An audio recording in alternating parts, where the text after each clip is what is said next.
Tzu Chi Foundation's panel on Asian American women leaders, What I Tell My Younger Self.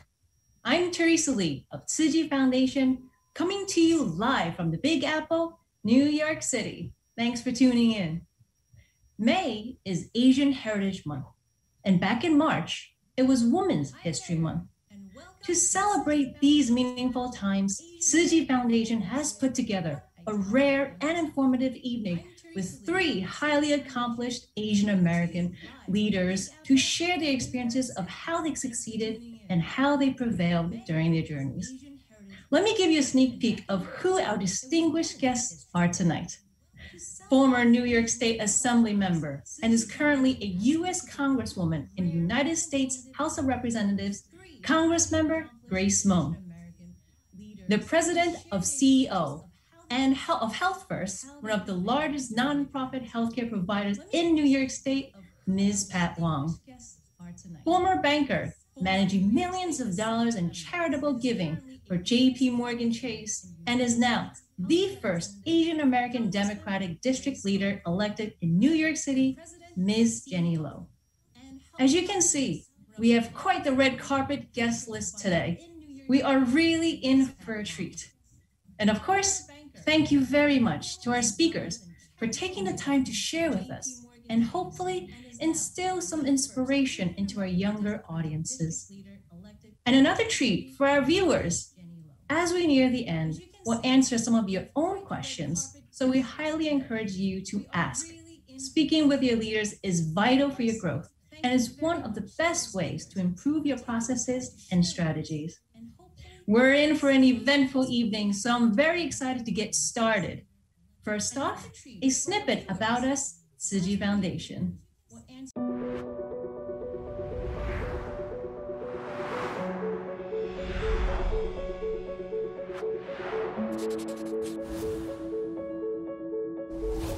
One of the trailers was sponsored by a Buddhist compassion relief fund known as the Tzu Chi Foundation. During this time, I have felt supported and been deeply moved by family, by friends, and total strangers. A Taiwan Buddhist compassion relief organization, Tzu Chi Foundation USA, who donated $1,000 to my family on the spot.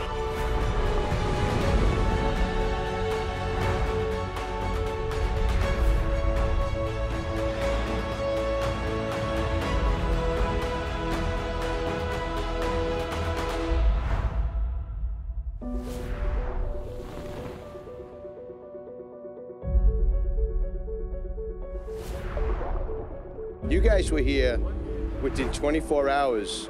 You were the first people on the scene, if I recall. You were the first people as we walked through the door, before the supplies even started. The Buddhist Tzu Chi Foundation has put together $10 million. There is no red tape, there's no nonsense, there's no hassle. They come online and they get their assistance immediately. Thanksgiving's coming. Yes, the cash card, it's huge. And just knowing that someone's out there that even cares, besides the dollar value of the card. The line is doing well, everyone's doing well, everyone's happy, everyone's excited that we're gonna be back on our feet. God bless everybody! It's really beautiful what your organization and you as individuals are doing. Your organization has brought so much joy and comfort. You were also giving them a message of hope. Every nationality working together. Love means more to me than any dollar bill. We were descended on by this conclave of blue angels that we call them. We couldn't believe an organization like this could come to Dickinson, Texas. They're from all over, really. If you'll give a round of applause, please, to all these volunteers with the Tzu Chi Foundation. You think, I'm only one person, I can't affect anything, but that's not true. And what she did was like putting a pebble into the pond and watching the ripples go. It affects so many more people when you touch so many more lives. Thank you so much. Thank you. Today, in that tent, we will all breathe the same air. We will all walk the same ground together.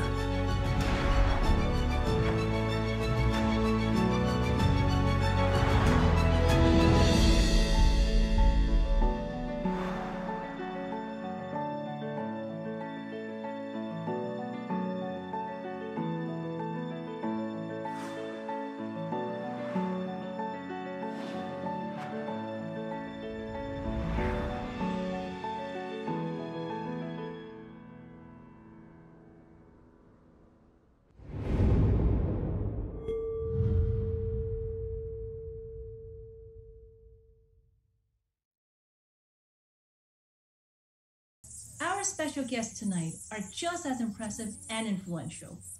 I know we're all anxious in our seats to hear directly from these incredible leaders about their background, their successes, their journeys into and in the US. So I will tempt you no more. Without further ado, please welcome US Congresswoman who just last week helped pass the COVID-19 Hate Crimes Act and is the first and only Asian American Congress member from New York State, Congresswoman Grace Meng. Thank you so much, Teresa, and thank you to the entire Tzu Chi Foundation and whole team for hosting this event. It's so uplifting to be with my colleagues. Pat Wang, thank you so much for your leadership throughout our city and our state. My good friend, Jenny Lowe. Thank you so much, Teresa. I am just a few years younger than Jenny, but have really watched her as she has committed her life to public service, and am so proud of the leadership that she shows for so many of those that have come after her. You all know that women are often considered as our own minority because people don't necessarily see leaders when they think of a woman, and when they see that we don't necessarily look like what they think a traditional leader looks like. Just over 100 years ago, the 19th Amendment to the US Constitution finally ended the decades-long movement for women's voting rights. But sadly, women's rights are still not fully protected under the Constitution, and is just compounded for women of color as well. Growing up, I didn't necessarily think that I would ever enter into politics. I didn't really know politicians who looked like me.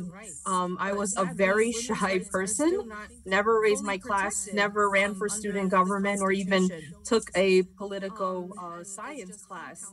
But I realized that what I initially perceived as weaknesses woman leader were actually strengths.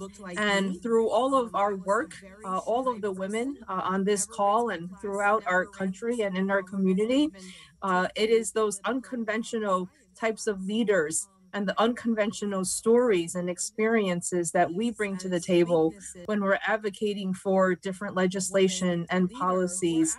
And we surely have a lot longer road to travel, but I am really hopeful and so thankful for so many who have come before me, and look forward to continuing our partnership together as we help pave the way for even more future leaders in the future, and especially excited this year as we celebrate our first female Vice President of the United States in Kamala Harris. So better days are ahead.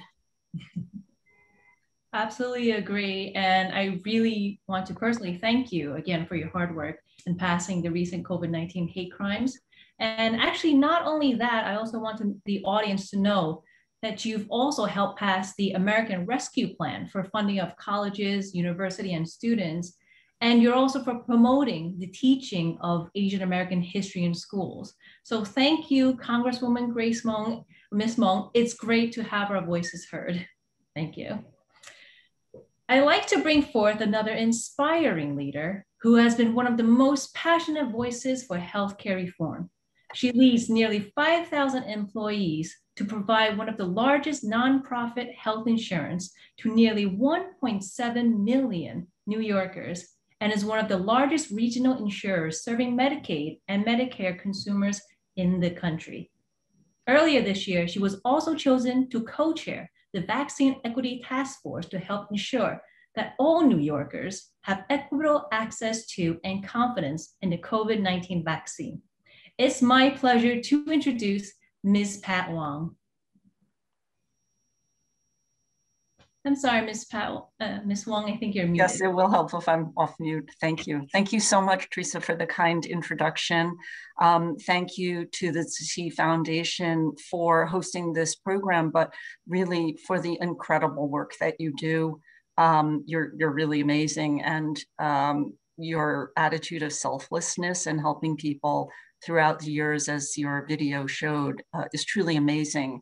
And we know firsthand how much you did to help the community in the past year when the pandemic was affecting so many people's health care, but also their jobs, their employment, their ability to maintain their homes, their families, have food on the table.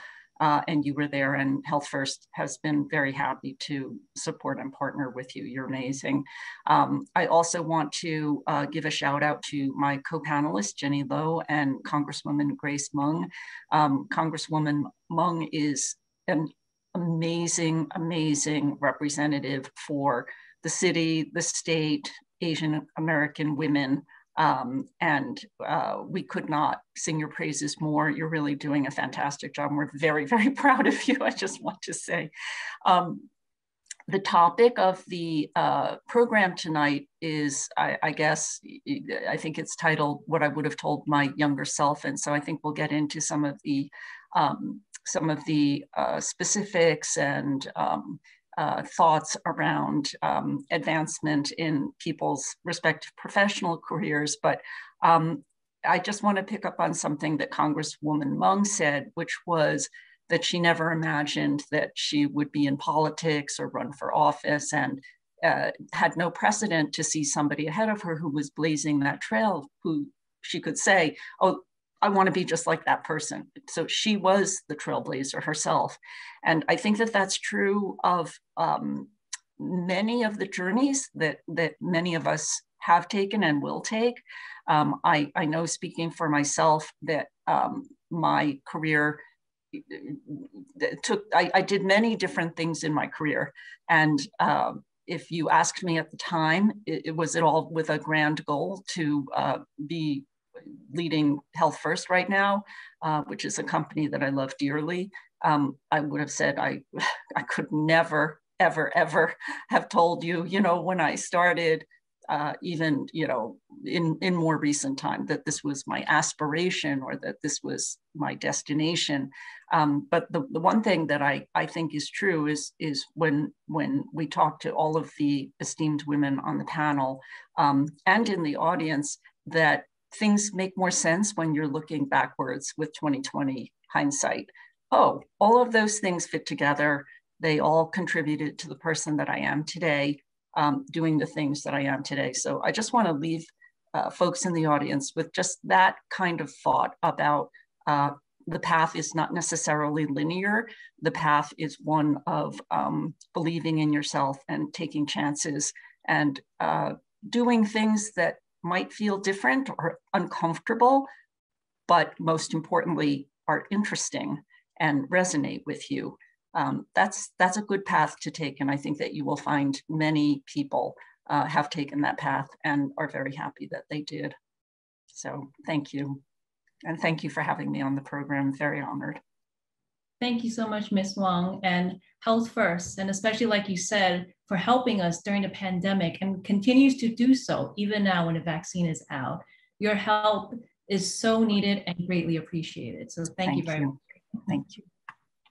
Up next, featuring the first Asian American Democratic District leader elected in New York City. As an immigrant herself and a product of New York City public schools and a graduate of Yale University, Ms. Lowe knows that a strong education is the foundation for a better life.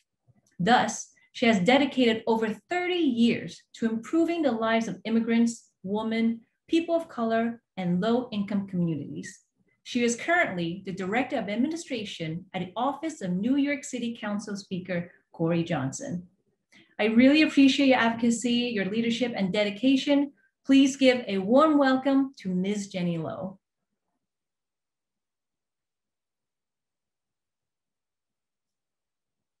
Ms. Lowe, I think you're muted. You myself? Well, first of all, thank you, Tzu Chi Foundation, for hosting this very, I think it will be very delightful event. And I'm so honored to share the screen with Congresswoman Grace Meng and Pat Wong. you two are someone that I look up to when I see what we could do more. I think what Pat said earlier is that, how do you figure out what you would do in your future career is it's not something that you just kind of set a formula and just go for it. I have really been my career paths kind of went different ways, and finally, I feel that there is a purpose of all those different types of work that I have done, and I look back and like Pat said, look back and say those were all experiences that helped me learn and acquire the skills and the experience that had helped me grow so much. And as Teresa mentioned, I immigrated here when I was 12, and it was just couldn't imagine what it would be like to live in America. And but my grandmother, who was here first, was a devout Buddhist. In fact, she helped founded the first Buddhist association in New York City in 1969. That's the China's Buddhist Association of Fa Wangzi on Canal Street. So it was really grandma's teaching that no matter how much you have or how much you don't have, there's always a way that you can help and give a helping hand to someone else. And that's how she lived her life. And so I guess it just stuck with us. We came here, my family, my parents, and my 3 other siblings. We came here because we wanted to get an education. And grandma told us that that's what was our job. And we did. And thanks to other trailblazers in our community who have fought so hard for bilingual education, social services, where a kid like me can take those opportunities and get an education. And I never forget that. So when I came back to work in New York, I didn't really know what I want, but I knew that I wanted to do something where I have to work with the public. So I went into commercial banking and slowly gravitated towards work that helped bring resources to our community.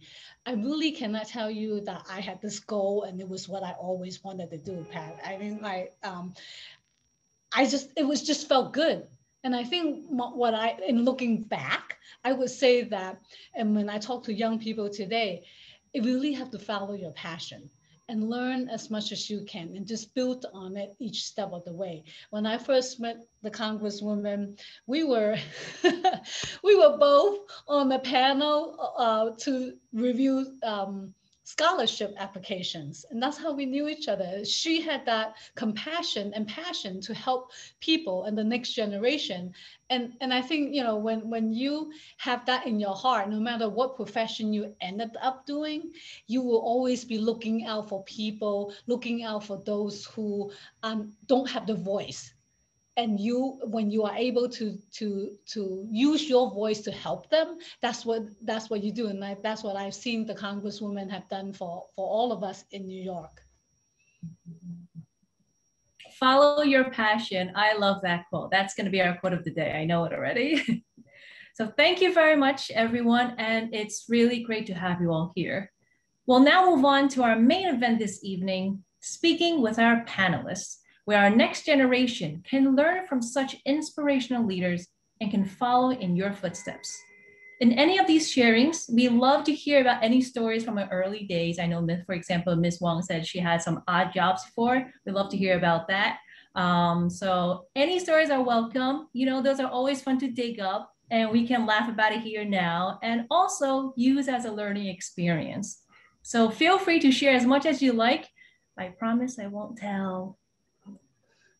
So we'll go around the room. First question is, what advice do you have for Asian females aspiring for leadership positions? We'll break this down into 2 parts. One for those that are in the early years of their careers, and the other for those that are a little further along and are hoping to transition to a leadership or managerial position. So who'd like to start? I can start. Thank you.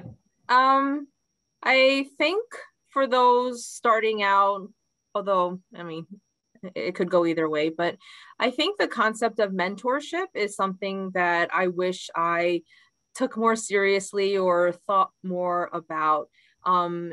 I think I've been in many rooms where there may have been people in various fields or professions, and I wish I had been less shy. I wish I had taken on more of an initiative to reach out, maybe, you know, have coffee, ask them questions about their field. And if I were to tell my younger self that, that's what I would do. You know, go get the business cards, write a thank you note, you know, stuff like that. And at the same time, you know, for those in the later stage of your career, it's always good to be a mentor too. I think there are so many people who come after us or behind us that could really benefit. You might not think you possess, you know, expert or, you know, enough knowledge about or experience, but it really is and can be very helpful to someone who might be looking to get into your field. And finally, just in general, something that I have learned is the importance of being authentic and being true to yourself. I think I spent a lot of my earlier part of my career trying to fit in, trying to, you know, look like or you know, appear like what I thought a leader should be. And as most of the leaders ahead of us have been male, it's not something very practical, right? Or viable. And so to sort of embrace, you know, who you are and what you bring to the table and view it and treat it as if they are strengths instead of weaknesses. I love that. You mentioned the importance of mentorship. And of course, who better than to learn from you three? Miss Lowe, I do have a question for you. What is the best piece of advice you've received?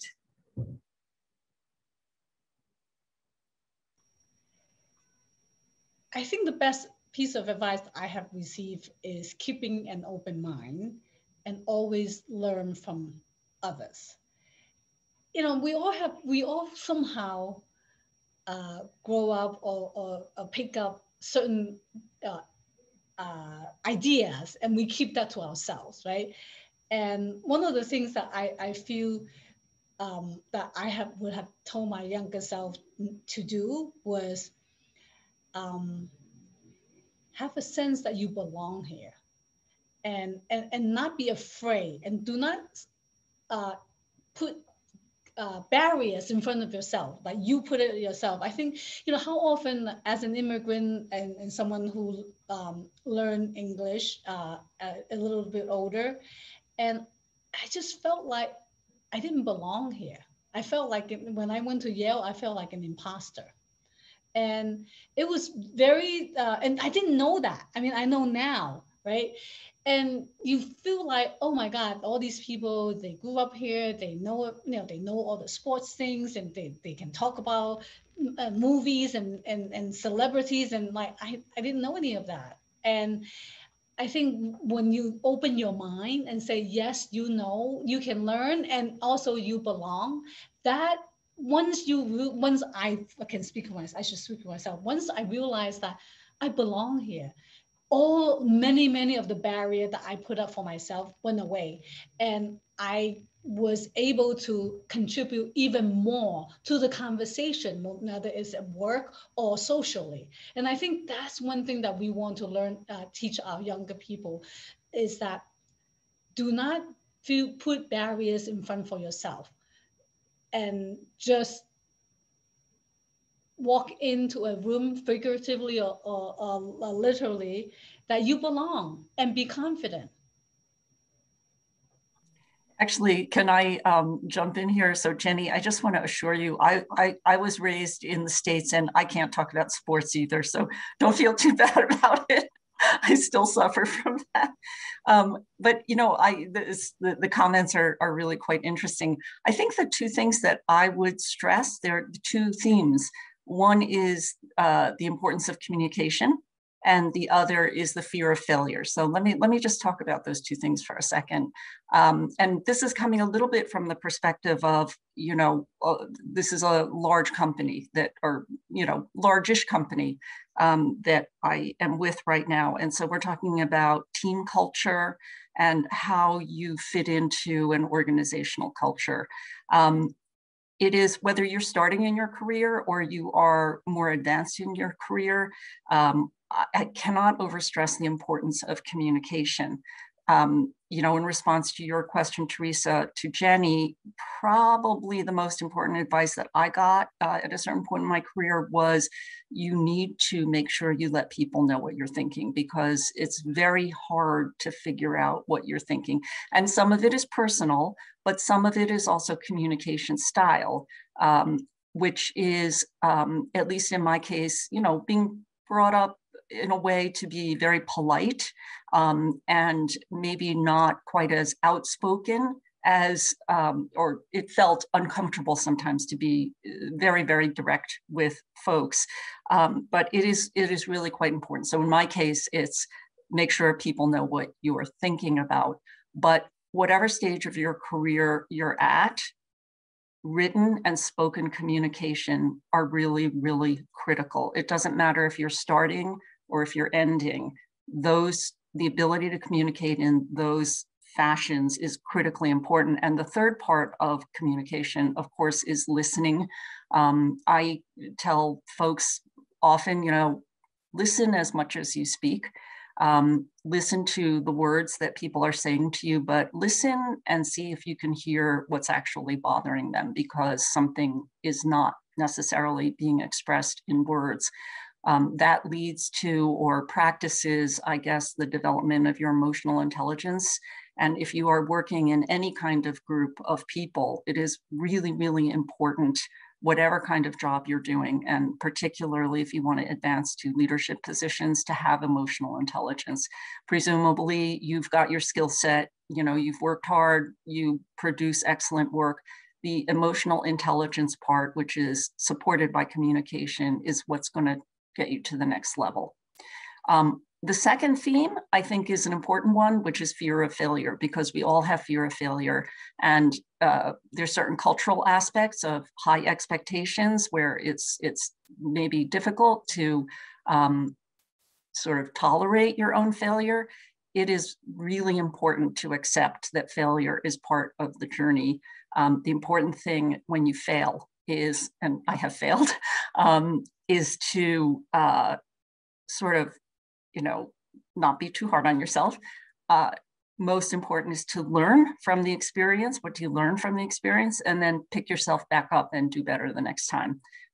That's how you grow as a person. So I think the fear of failure is something that we all experience. And as women, we may have more self-consciousness about it, because maybe there's a general expectation that we will fail, or fail a little bit, or at least, fail a little bit more than some of our male counterparts. So I would say you have to embrace it and not be afraid of it. It's hard, but it's something to work for. A sense of belonging here. So Ms. Lowe, we will actually be elaborating on this later on. So I would love to hear more details from you about this. And Ms. Wong, you mentioned failure, what we are all so afraid of. Turning that around to the opposite word, success, which actually leads to our next question. What is your definition of success?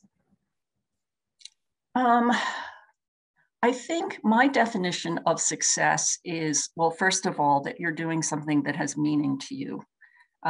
You can be successful in a title or your income or your stature, but at the end of the day, if it's not something that you feel is meaningful, I think that it's hard to sustain that feeling of success, my personal feeling.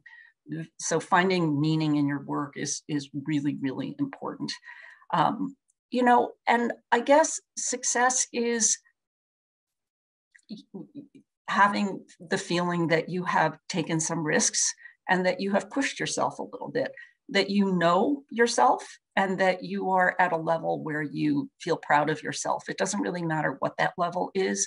It's something that I think is based on your own awareness of your own desires. Some people really want to, you know, they want to go to the top, and that's great. And then there are other people who have different aspirations, and that's fine too. I think it's really knowing who you are and not trying to imitate what other people say. This is what success looks like here. I mean, we have to put food on the table, we have to support our families, but once those things are addressed, beyond that, the definition of success is something that you should feel from the inside rather than have an external picture of like, oh, you've made it now. Because if you don't feel it, then it will feel hollow over time, in my opinion. I love that you mentioned take risks. And I know, Ms. Wong, that you've done a variety of odd jobs and not knowing where you'll end up. I've heard that you've flipped burgers, you've studied law, and then end up being a financial analyst. And then that brings you into health first. So I love the risks that you took and now so successful. Thank you.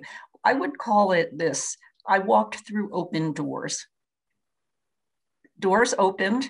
They seemed interesting. They might not have been linear, but I walked through open doors, and I'm very happy that I did. At the time, it was anxiety provoking, but and I think that Jenny and Congresswoman Meng probably have very similar feelings and similar stories. Yes, absolutely. I would love to hear from them as well. Any takers?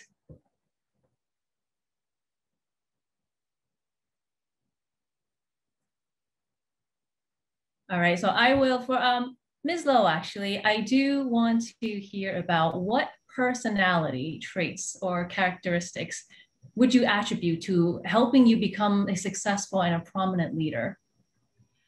So, you know, speaking of being successful, I would say this way, I don't know why, but I really am not being falsely modest. I really don't know if I'm really successful. And I never thought of, it's so strange.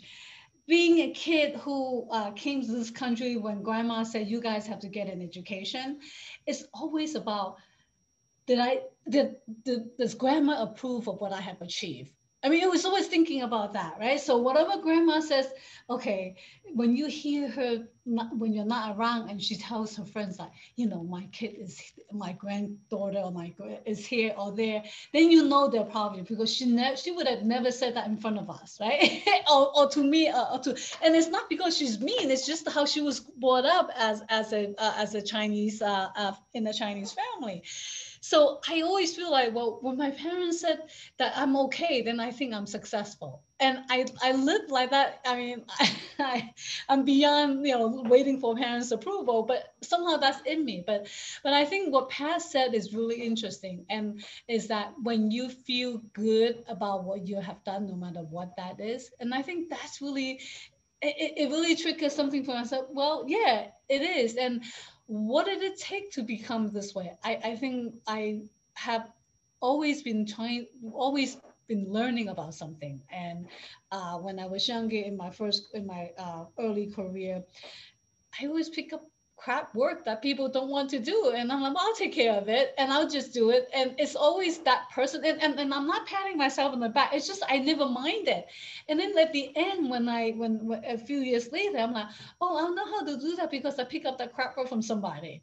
And it was, so I realized much later in my career that you learn something, you always learn something. And if you don't mind staying that 10, 15 minutes later to do something for someone else or work with somebody, that helps so much when the time comes and so how do you do this thing? You already know because you just kind of got curious and you work with someone and you learn that.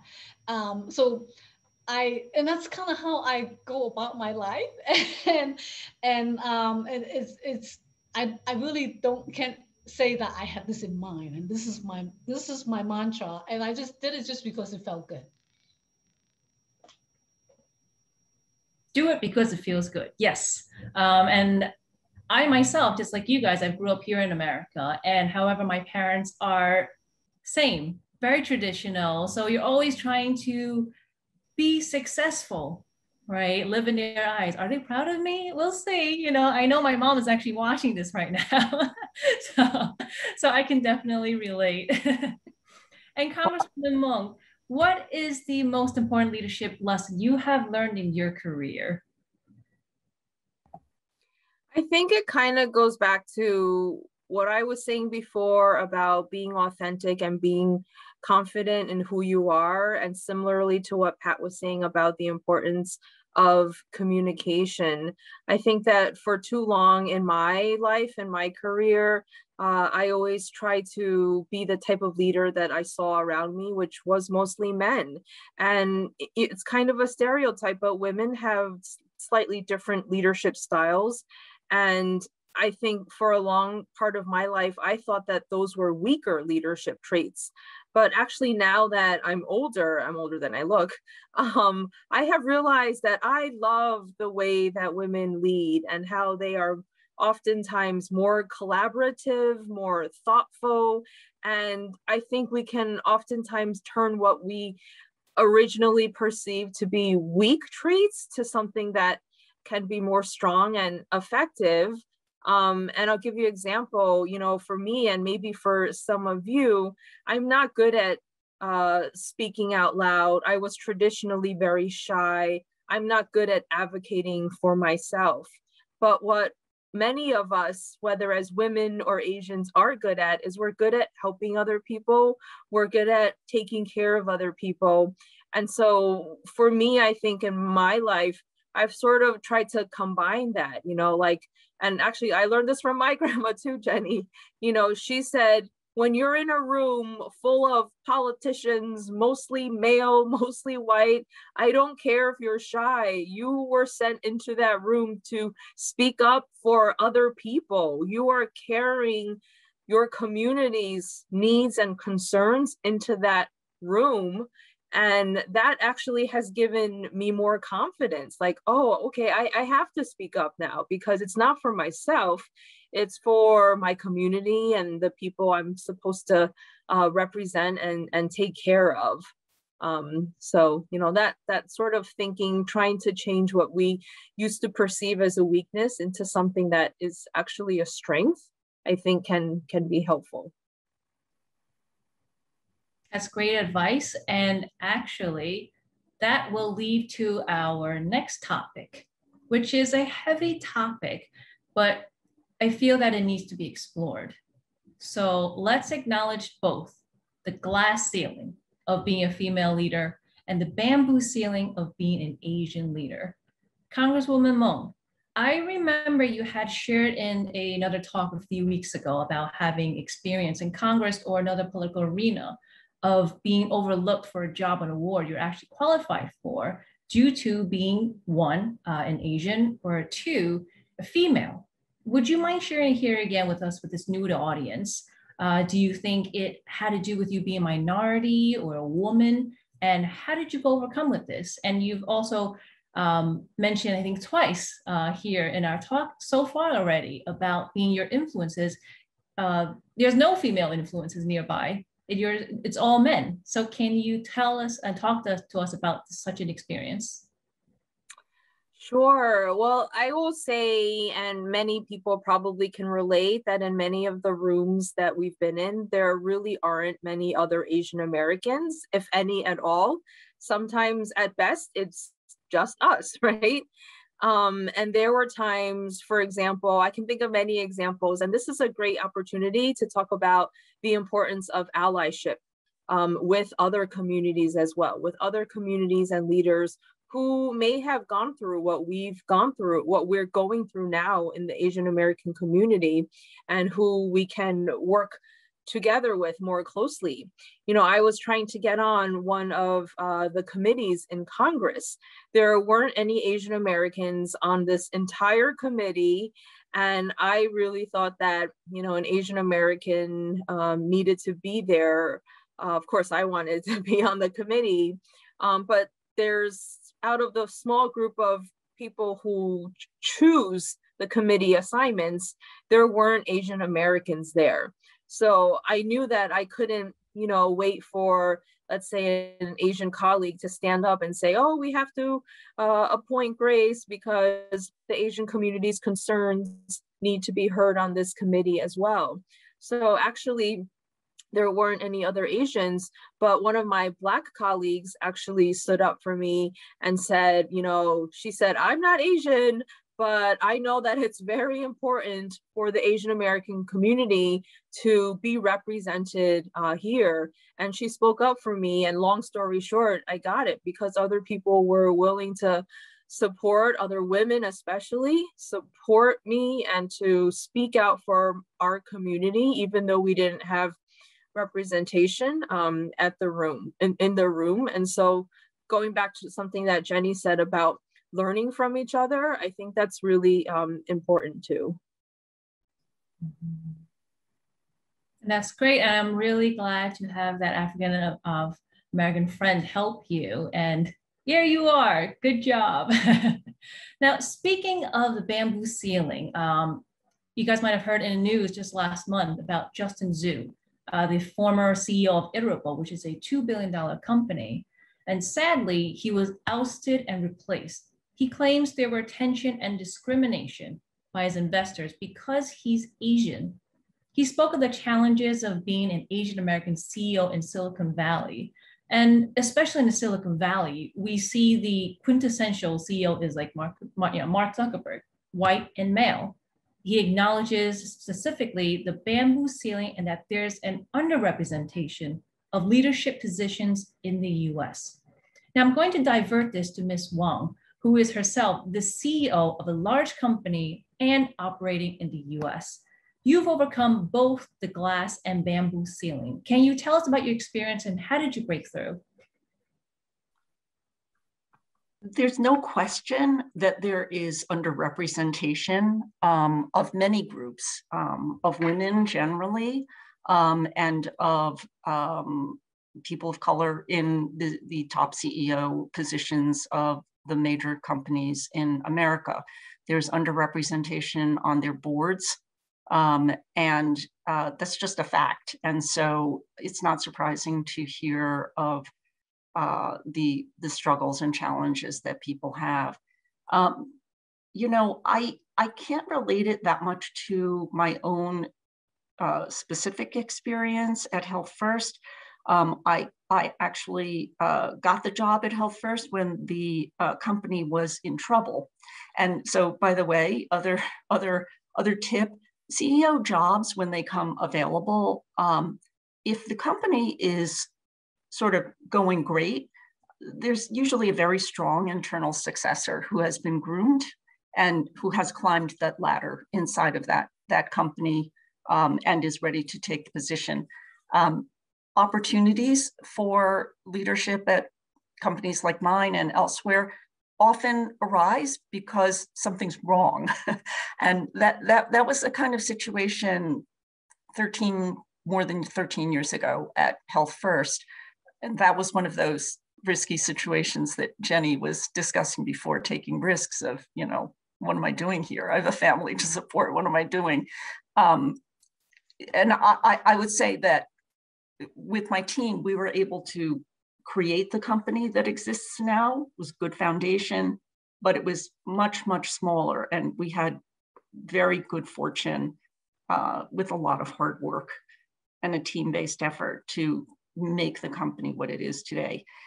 The only thing that I regret is that, the human lifespan is not longer, because I feel like, oh, wow, now that I've had this experience and feel the sense of fulfillment and self-confidence that comes with it, I could do something bigger, but that's not in it for me just because of demographics and my age and all of the rest. But, I feel in my heart like a younger person in terms of the confidence, I guess, that I have finally achieved in my life, which is, again, it's just one of those things that happens sometimes. But I do think that it is, we have to acknowledge underrepresentation in major leadership roles. Actually, Congresswoman Meng said once, and I really, really always think about this, representation matters, representation matters. And so it's true in elected office. We need to make sure that we elect people who are representative of the population.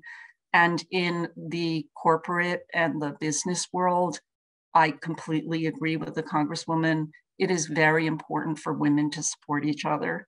It is very important for underrepresented groups to support each other and to help each other. And I think that that's how you make progress. It's great to hear that you've been so fortunate throughout your career.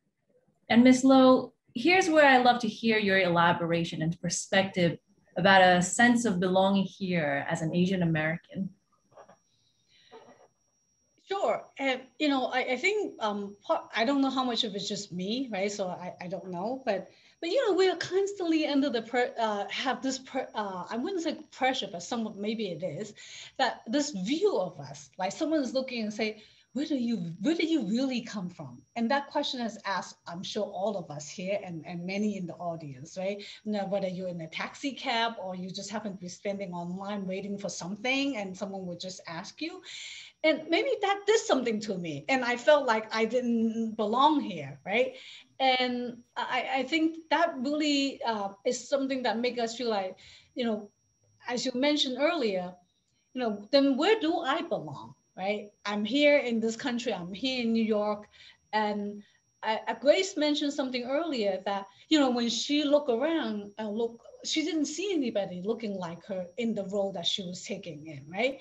And yes, therefore, representation matters. And if we haven't seen people that look like us in the roles that we are in or we want to be in, then we don't know if we belong. So, but I think over time, when I finally learned that you just have to tell yourself that you belong and you act as you belong and you do not wait for permission. And that was it. And what the epiphany came to me about 10, 12 years ago. I was on the planning committee. I was working at JP Morgan Chase at the time, worked on the planning committee for a conference. And so when they had a reception that night, and I didn't realize that I was supposed to be in the reception. So the woman who I was with and who happens to be African American and said, well, what are you going to do? Kick you out? I mean, so you come, right?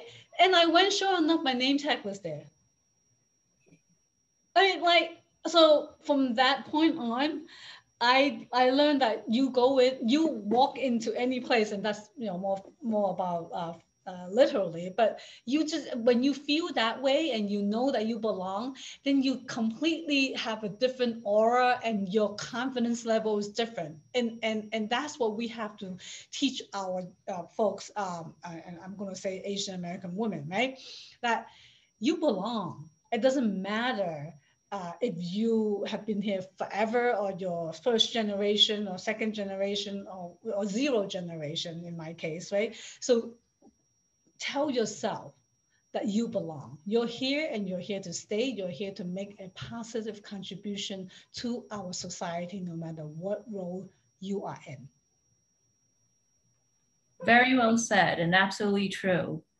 We really need to work together to reshape the public's understanding of the unique challenges that, you know, Asian Americans have faced and are still facing throughout the nation's history, especially currently. I do hope that after tonight, we can inspire this and garner more Asian CEOs here in the US. And then we can certainly give credit to you three here. And tonight might be a memorable moment in Asian American history. Now, I'm going to bring this up to a lighter note due to time, but I would love to refer back to our event title. Now, looking back right now, what would you tell your younger self? Let's start with Ms. Lowe again. Sure, I think I said some that earlier on, but I think the what I would have told my younger self is that you need to have confidence in yourself. and you know, no matter what it is, I mean, I don't mean like overly confident and be boasting and all that, but you need to tell yourself that yes, you can do this. And adding to now, I just said that you belong here and you are a valuable member of whatever that group that you're in. And no matter where you're in school with classmates or you're in a workplace where you are sitting around a table planning for some project or deliberating a policy, which is your perspective matters and people look for your perspective to help formulate policies. And that's something that I have learned, and I would have told my younger self early on, where I would have sat in the meeting and just not say anything, because what if I said something wrong, and it wasn't the right thing to say, and that's how I prevented myself from making a positive contribution. So yeah, that's what I would have told myself. Thank you, and that's wonderful advice. What about Congresswoman Meng? So something that the national NAACP president said recently really resonated in me. It's to be a friend before you need a friend. And I'm not giving this advice so that you be a friend just in order to reap benefits. But, you know, there are times, I think, in all of our lives where we have realized at some point down the road that someone else was kind to us, that someone gave us a hand and helped us out, not because we expected it, but because in somewhere in the past, maybe we had done something kind for that person. And I just feel like even in this crazy world of mine of politics, that is a philosophy that often rings true. There have been times where I've really needed my friends and colleagues, and unexpectedly, you know, they helped me out because at some point maybe I had done something nice for them. And this is true vice versa. Maybe because it's in politics, when someone does something nice, you know, it really stands out and I really appreciate it. And, you know, I try to find ways to support them down the road. It might not be tomorrow or the next day, it might be years down the road. But, you know, when you focus on how you can be a friend and how you can be of support and help to someone else, it really gives you a wider perspective of what someone else or what another community might be going through. And in turn, I think it really gives you just a larger vision of what needs to be done, and in turn instills confidence, actually. And so I think I would say that. Thank you. And Ms. Wong, what's your take? I know you mentioned to take opportunities that may arise and to take risks. Any other advice that you would give your younger self? I was just listening to what Congressman Meng said. I really like that a lot. I think that's great advice, whatever age you're at, and it's great advice for your younger self as well. I think that what I would tell my younger self is calm down. Don't be so anxious about things. Don't worry so much about how other people are reacting to you, or what other people are thinking about you, because they're probably not thinking about you at all. And trust your gut. It really will guide you well. I can say this, you know, when you're young, you're not sure, you don't have as much experience, but I would tell my younger self, you have good judgment, trust your judgment, even if you don't know exactly how it's going to wind up. And the final thing I think I would tell my younger self is respect and love your genuine self. Your genuine self is something that you can reveal to other people. You should do that because it's really great, and you should never be shy to reveal yourself to others. Such great advice. I love it. Due to time, we are going to hop into the audience questions. So let me take a look. Our first question is for Ms. Lowe. What's her advice for Asian woman working in finance industry, given she was in the field in the past, and it's kind of a field for men unless you're an aggressive woman? Well, actually, there are quite a few successful women bankers. That's what I have seen. I would say, if finance is the area that you are interested in, then go for it. And I think women, no disrespect to the men, but I think women are better bankers than men. Congresswoman Meng said earlier that, we have that instinct to take care of people. And that's what in finance is about, right? Or at least in the finance that I was in. Right? But I think most of it, right? You, as a banker, you take care of a company or individuals. They rely on you to help them build that next company, find the funding for that next company, or find the funding to start a business, which is what I have done for 15 years, right? So I think just be yourself and go for what you want to do. There are many roles as a banker as well. And so find the one area that makes you feel good about doing the work. I love it. And I agree, women are better bankers at money management. Yay. All right, another question is, looking back to your college and major decision, would you be suggesting a different choice for your younger self? Let's give this one to Ms. Wang. That's interesting. I would. I majored in history in college, and I liked history. But I think I thought I wasn't planning on going on law school at the time. It wasn't like it was a pre-law kind of curriculum thing. But I just thought it's serious, and that's like a good thing to do. If I were to do it over again, I'd major in art history because that's something that I enjoy. I love going to museums. I love art. I'd love to be more informed and have been able to spend time learning about it. And you know what? You can major in art history and still go to law school. It really doesn't matter, and still have the same career. So I think I would have picked something that was more fun and more intrinsically interesting to me. Right, follow your passion.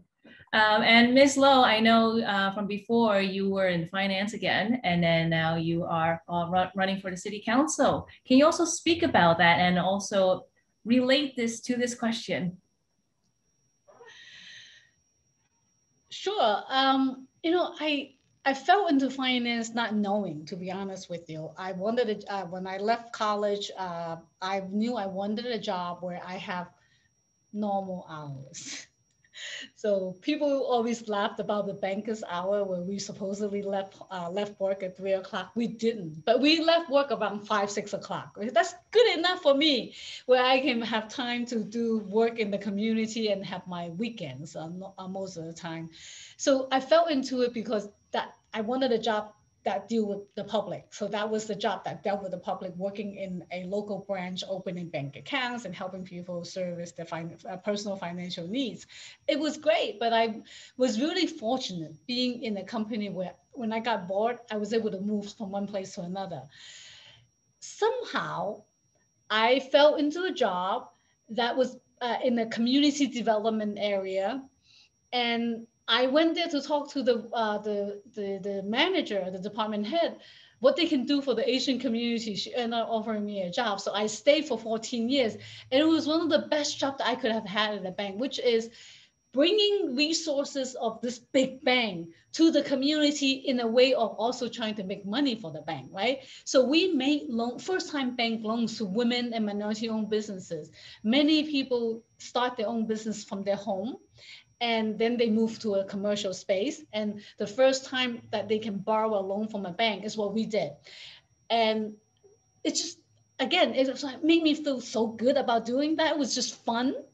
And so from there on, I somehow end up being in jobs that were just bringing the bank's resources to the community. And I spent 10 years making charitable contributions to nonprofit organizations. And when I left the bank, I was kind of figuring out what I want to do. And I fell into a job because somebody asked me not to take an offer until he became Speaker of the City Council. And he convinced me to work for the government. And I didn't know there's such a job like that was so much. I ended up being the community engagement, the director of community engagement for the City Council. First Asian women on the history of City Council being a director in that council. It's crazy. I wish I was the 10,000th person, not the first, right? So people have asked me to run for office for many years, but my husband and I were only able to have one child. So I didn't. I just said, no, I got to take care of this kid. And then when the pandemic hit, it really hit me hard. We were devastated. Right? And I'll just speak about the neighborhood where I live in, which is Lower Manhattan. And I felt that it's time that I get off the sideline and run for office, because the council member seat is open, meaning that the current council member cannot run again. And it felt like all my life I might have, done things that are working, volunteering on a volunteer basis, helping the community, because I can't stand not helping. I don't know why.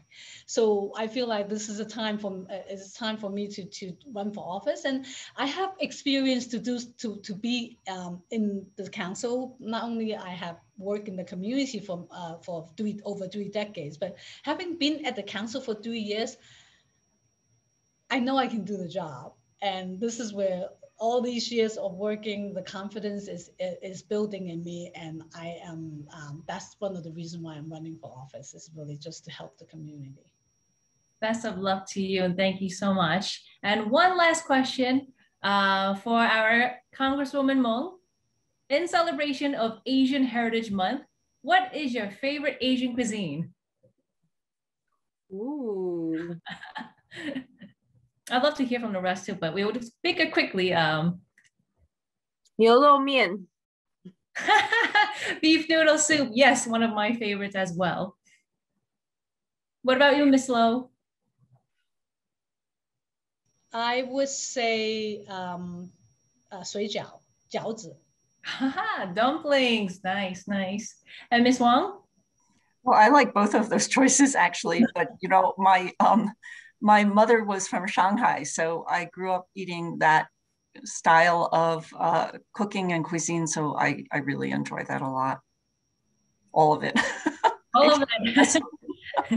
All of it. Awesome.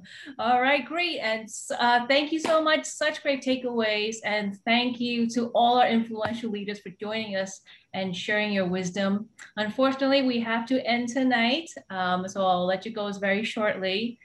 We are so fortunate that you three are representing us, and for the whole Asian American and minorities communities to look up to. It's such a rare opportunity to meet and speak with someone we admire. And of course, not to mention, we are honored to have three together tonight. So we sincerely thank you again for taking the time. And to our wonderful audience, thank you. And to our wonderful audience who are with us today, I hope today's discussion could lead to a breakthrough in your studies, your company, or your field. Today has given you opportunities to enrich, inspire, challenge, illuminate, and learn. So take this wisdom with you and go make a difference. I do have actually a quote that I really like from Congresswoman Meng from actually one of your previous speeches, and it actually really stuck with me. It is a short, but such a great quote. It said, Asian Americans are just as American as you are. So let that sink in. And then before we close, I'd like to thank the organizers who made tonight's event possible. Katie Chow, Peggy Shen, Freeman Su, Kenneth Lau, Suing Yang, our media team, Fan Ting, Nancy Wei, Ping Hao Cho, Anik Goose, and of course, my right-handed woman who's worked tirelessly behind the scenes, Terry Lowe and Sophia Jin. Thank you all so much for your efforts. If you'd like to know more about us and Tzu Chi Foundation, we welcome you to visit our New York City location, Tzu Chi Center on the Upper East Side. We look forward to seeing you there. And in summary, I'd like to leave you with a Jingsi aphorism, which is a quote from our Master Chen Yan. The greatest achievement is to stand up from failure. And in the face of adversity, be grateful, for such opportunities do not come easily.